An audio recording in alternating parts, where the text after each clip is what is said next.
আজকে আরেকটি বিষয় নিয়ে কথা বলবো। সেই বিষয়টি হচ্ছে আমাদের যখন সিলেবাস বিভক্তিকরণ হয়ে গেল, এরপর আমরা যে কাজটি করব সেটি হচ্ছে আমাদের গুরুত্বপূর্ণ সিলেবাসের অংশের দুটি বিষয়কে আমরা সামনে নিয়ে আমাদের প্রিপারেশন শুরু করব একটি নির্দিষ্ট সময়কে বেঁধে। ধরলাম আমি বাংলাদেশ বিষয়ে বলি অথবা বাংলা, একই সাথে ম্যাথটা সাথে নিলাম। আমি হয়তোবা বাংলাদেশ বিষয়াবলীর সাথে ম্যাথ নিলাম, অথবা আন্তর্জাতিক বিষয়াবলীর সাথে ম্যাথ নিলাম, অথবা বাংলার সাথে ইংরেজি নিলাম। আমি কেন দুইটি বিষয়কে একই সাথে নিতে বলছি? কারণ একটা বিষয় পড়তে পড়তে অনেক সময় আমাদের বোরিংনেস চলে আসে, যে কারণে আপনি যদি দুইটি বিষয় নেন, আপনার এই দুইটি বিষয়কে আপনি প্রতিদিন পড়ালেখা করবেন। আপনাকে আমি প্রথমেই বলেছিলাম 6 থেকে 7 ঘন্টার একটি শিডিউল তৈরি করতে। আপনারা যদি সেই শিডিউল তৈরি করেন তাহলে আপনারা সেইভাবেই এই দুইটি বিষয়কে নিয়ে পড়ালেখা শুরু করবেন। আপনাদের প্রথম যে কাজটি হবে, প্রথমবার যারা বিসিএস প্রিলিমিনারি দিচ্ছেন, যারা আগে কখনো বিসিএসের বই ধরেননি বা পড়ালেখা করেননি, তাদের ক্ষেত্রে আমার যেটি অনুরোধ থাকবে সেটি হচ্ছে আপনারা ওভারঅল একটি সার্ভে করবেন। ওই যে আমি আপনাদেরকে সিলেবাস বিভক্তি করতে বলেছিলাম, সেই সিলেবাসের বিভক্তি অনুযায়ী আপনারা একটি সার্ভে করবেন। সার্ভে করার পর সেই কাজটি যেটা হবে সেটি হচ্ছে যে আপনারা বিগত সালের যে কোশ্চেন পড়েছিলেন, সেই বিগত সালের কোশ্চেনগুলো পড়ার পর যে টপিকসগুলো থেকে বেশি বেশি প্রশ্ন এসেছে সেই টপিকসগুলোতে আপনারা একটু বেশি করে চোখ বোলাবেন। এই সার্ভেটা হচ্ছে যে আপনারা প্রশ্নপত্র এবার মানে কোশ্চেনের ধরন দেখে আপনারা যে মেইন বই আছে, সেই মেইন বইয়ের যে তথ্যগুলো আছে সেই তথ্যগুলোতে 20% ইম্পর্টেন্স তথ্য আছে, 50% ইম্পর্টেন্স তথ্য আছে এবং 80% ইম্পর্টেন্স তথ্য আছে। আপনারা এই তথ্যগুলোকে বাছাই করার চেষ্টা করবেন এবং অবশ্যই একটি কালার পেন নেবেন, সেটি লাল কালার হোক বা নীল কালার হোক। আপনারা যখন পড়বেন সেক্ষেত্রে আমি বলবো আপনারা 50% এবং 80% তথ্যগুলোকে বেশি চোখ বোলাবেন এবং সেগুলোতে মার্কিং করবেন। আপনারা এই কারণেই এই কালার কলম দিয়ে মার্কস করবেন, যখন আপনারা রিক্যাপ করবেন বা আপনারা সেকেন্ড টাইম যখন এটাকে রিভিশন দেবেন, তখন যেন অন্য কোনো তথ্যতে আর চোখ না যায়, তখন যেন শুধু এই আপনার দাগানো অংশগুলোতে চোখ যায়। তাতে কি হবে? আপনার টাইম সেভিং হবে। আপনাকে একটা কথা মনে রাখতে হবে, আপনি একটা তথ্য পড়তে গিয়ে যদি আপনার 30 সেকেন্ড সময় যায়, তাহলে একটা তথ্য বাদ দিলে কিন্তু আপনার জন্য 30 সেকেন্ড তথ্য বেঁচে যাবে, সময় বেঁচে যাবে। তো আপনারা যদি ভুলভাল তথ্য না পড়ে আপনারা যদি রাইট তথ্যগুলোর পিছনে সময় দেন, সেক্ষেত্রে যে কাজটি হবে সেটি হচ্ছে আপনার ভুলভাল তথ্যের পিছনে যে সময়টি যাবে সেটি কিন্তু হিউজ একটি সময়। সেই সময়টা যদি আপনারা সেভ করে আপনাদের রাইট তথ্যতে সময়গুলো দিতে পারেন, গুরুত্বপূর্ণ তথ্যগুলোতে সময়গুলো দিতে পারেন, তাহলে আপনার প্রিপারেশন কিন্তু অনেক বেশি ভালো হবে। তো আমি এই ক্ষেত্রে বলবো যে আপনারা একটা সার্ভে করবেন। সেই সার্ভেটা হচ্ছে যখন যে টপিকস পড়বেন সেই টপিক্সের বিগত সালের কোশ্চেন বুকসটা সাথে রাখবেন, রেখে আপনারা প্রাথমিকভাবে ওই টপিক্সের কোন বিষয়গুলোকে বেশি ফোকাস দেওয়া হয়েছে, কোন বিষয়গুলো থেকে বেশি কোশ্চেন এসেছে ফ্রিকোয়েন্টলি বিভিন্ন সালে, আপনারা সেই তথ্যগুলোতেই বেশি করে চোখ বোলাবেন। আপনাদেরকে একটা কথা মাথায় রাখতে হবে, আপনারা যারা প্রথমবার বিসিএস প্রিলিমিনারি প্রিপারেশন নিচ্ছেন, তারা প্রথমবার বইটি শেষ করবেন, অর্থাৎ A to Z বইটি শেষ করবেন, মাথায় রেখে এটি যে আপনি বইটির তথ্যগুলো সার্ভে করতেছেন, কোন তথ্যটা 80% ইম্পর্টেন্স, কোন তথ্যটা 50% ইম্পর্টেন্স।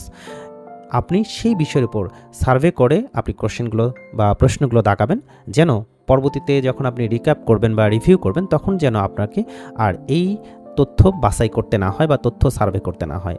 তখন যেন আপনি চোখ বোলালেই আপনি আপনার সঠিক বা ইম্পর্টেন্স তথ্যগুলোকে চোখের সামনে দেখতে পারেন। এতে কি হবে?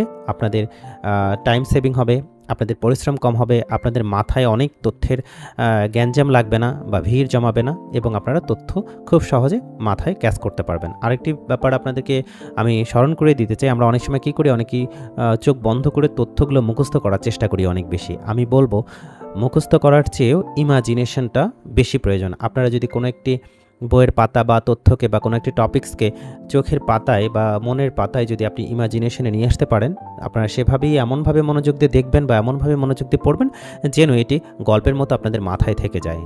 চেষ্টা করবেন মনে রাখার কোনো কৌশল বের করার বা শর্টকাট কোনো পদ্ধতি বের করার। আবার খুব বেশি শর্টকাট পদ্ধতিতে যেতে হবে তাও না, আপনার যেভাবে মনে রাখতে বা ইমাজিনেশন করতে সহজে আপনি সেই কাজটি করবেন। তাহলে দেখবেন যে আপনারা যে টপিক্সটা পড়তেছেন সেই টপিক্সটা আপনাদের প্রথমবার, দ্বিতীয়বার এবং তৃতীয়বার, অন্তত থার্ড টাইমের শেষে প্রায় 70 to 80% প্লাস 90% তথ্য আপনাদের মাথায় রয়ে গেছে। এর পাশাপাশি যে কাজটি করবেন, প্রথমবার সার্ভে করার পর আপনাদের যদি কোনো এটা আমার বরাবরই একটি উপদেশ থাকে, সেটি হচ্ছে যে পার্টনার করে পড়লে বিসিএস এর প্রিলিমিনারি পড়াটা খুব সহজ হয় এবং দুজনকে যদি আপনারা একে অপরকে প্রশ্ন ধরাধরি করেন বা প্রশ্ন জিজ্ঞেস করেন, উত্তর নেন বা একই সাথে যদি ব্যাখ্যাটা দুজনের সাথে শেয়ার করেন, তাহলে দেখবেন যে তথ্যগুলো অনেক বেশি আপনাদের ব্রেনে থাকবে বা আপনাদের স্মরণে থাকবে। সেক্ষেত্রে আমি বলবো যে যদি আপনার কাছাকাছি এমন কোনো পার্টনার পান যেও বিসিএস এর জন্য সিরিয়াস বা ভালো একটা প্রিপারেশন নিতে চায়, তার সাথে একটু ভালো কমিউনিকেশন রাখা। তবে যদি এটা নাও রাখতে পারেন তাতে আহামরি কোনো সমস্যা নেই, যদি আপনি নিজের পড়ালেখার যে সময়টা 6 থেকে 7 ঘন্টা, এই সময়টা খুব ভালো করে পড়ালেখা করেন। হ্যাঁ, আরেকটি বিষয় আপনাদেরকে অবশ্যই আমি নোটিস করব, সেটি হচ্ছে পড়ালেখার সময় আপনার স্মার্টফোনটি আপনি হাতের কাছে রাখবেন না। অবশ্যই ডাটা কানেকশন অফ করে আপনার স্মার্টফোনটি আপনি আপনার টেবিলে রাখবেন না, দূরে রাখবেন।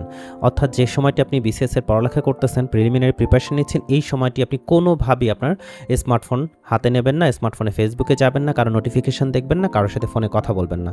আপনাকে বরাবরই এই বিষয়টি বলবো যে স্মার্টফোনের কারণে কিন্তু আমাদের অনেকেরই ভালো প্রিপারেশন হচ্ছে না, তাদের কনসেন্ট্রেশন ব্রেক হয়ে যাচ্ছে। আমরা অনেক সময় মনে করি যে আমরা স্মার্টফোনটা পাশে রাখবো, পড়ালেখা করব, মাঝে মাঝে ইউটিউব দেখবো, ফেসবুক দেখবো, আমরা প্রিপারেশন নেব।